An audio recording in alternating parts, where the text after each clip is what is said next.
Hi folks, I'm Simon Muskin from Cryptex, formerly known as the bass player, keyboard player and the vocalist and the fool of the band. You're watching Morow.com. Cheers. And the way you look, so deep alive, seems like a golden night. As I've seen your streets and all the lovely... Yeah, I think it's obviously some 70s stuff which had influenced us a lot during the last 3 or 4 years, and especially myself during my childhood days, and it's especially like the old Queen songs that really impressed me. The Grand Funk Railroad stuff, you know, the famous live album which was released in 1970.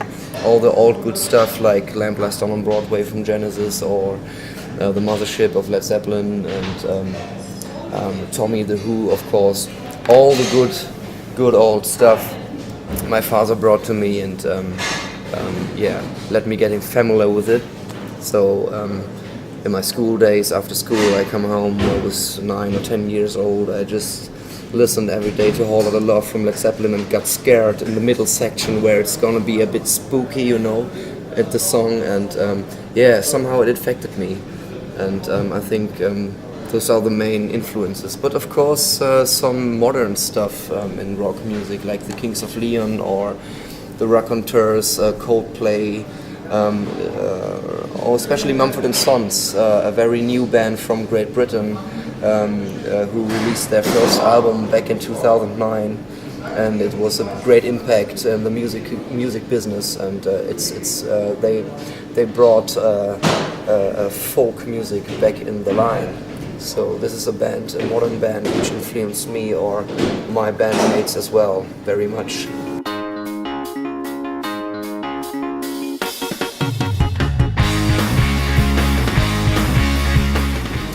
It's based on a novel by Dan Brown.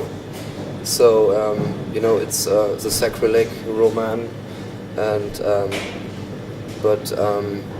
every time I get asked this question, I try to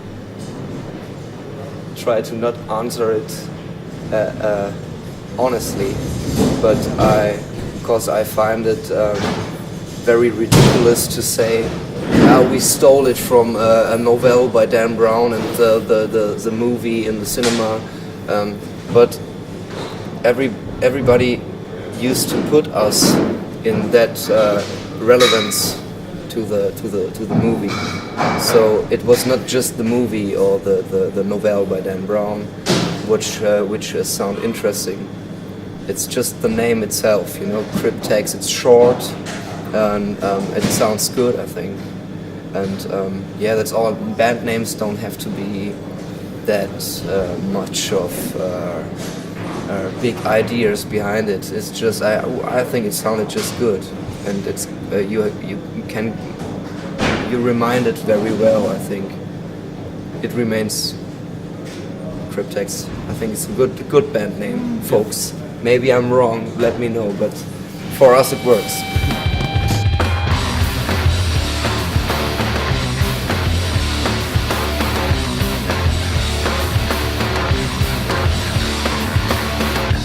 Yeah, we put much effort in it in terms of making a symbiosis of all different musical influences, which everybody in the band has. You know, our drummer is a bit more addicted to jazz, funk, and soul music. He's the quiet one. Martin is a bit in. Yeah, he hears a lot of Radiohead and 9 Inch Nails and all this stuff, Perfect Circle. So we tried to put it all together in a way which is okay for us as a band, and try to create a symbiosis of all this stuff. And we have to find a genre, so we call it progressive folk rock. So it's a mixture of all. It has lots of rock elements, classical elements, pop elements, folk elements, heavy elements. So put it all together in a new, fresh way, and I think you have exactly what Cryptex is nowadays. It's a bit different to not all the other bands, but most of the bands. I think we tried hard to be different, and I think we get it. We sound a bit different as most of the other bands.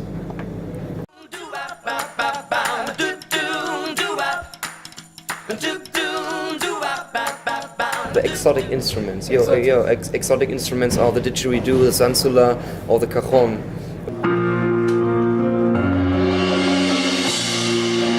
We found it on a music art fair in Hanover, a big music shop, and they celebrated the 25th anniversary of it, and there was a big art fair, and there were artists from Australia and all around the world, from Japan and South America, and they had all kinds of different instruments, and we had a budget, and we thought, let's go there and buy something. Just go and buy. So it's quite interesting, the didgeridoo player.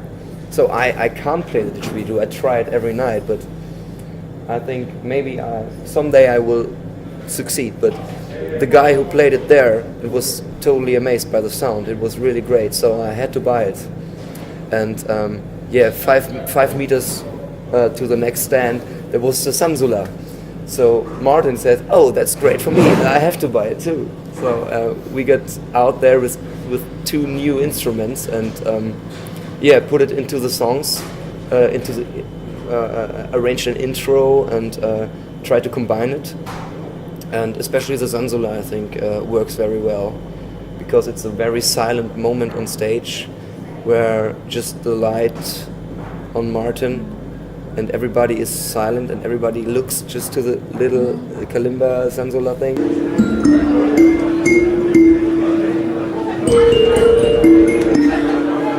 Quite funny. I like it on stage. And the didgeridoo section before Gypsy's Lullaby goes on, it's a lot of fun to me because I know that I can't play it that well. So I like to make myself ridiculous to fool around with the audience a bit. You know, it sounds like an elephant fart and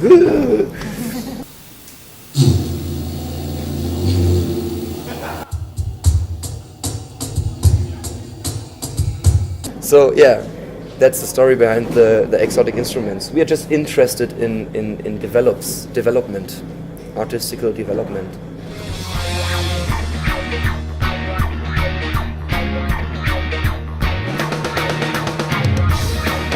Before the tour took place, we had begun work on a new material.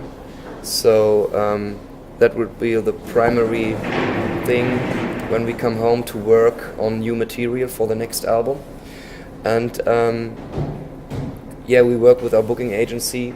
Well, it's a little booking agency, but we try to get a bigger one maybe after the tour. We are in talks a bit that we play the most, many shows, especially in the summer, the festivals, many festivals in Germany and Europe. So I think the musical press, the reviews, the live reviews are really, really good in terms of Cryptex shows for this tour. So you feel that in the landscape of the music business, something is moving right now regarding Cryptex.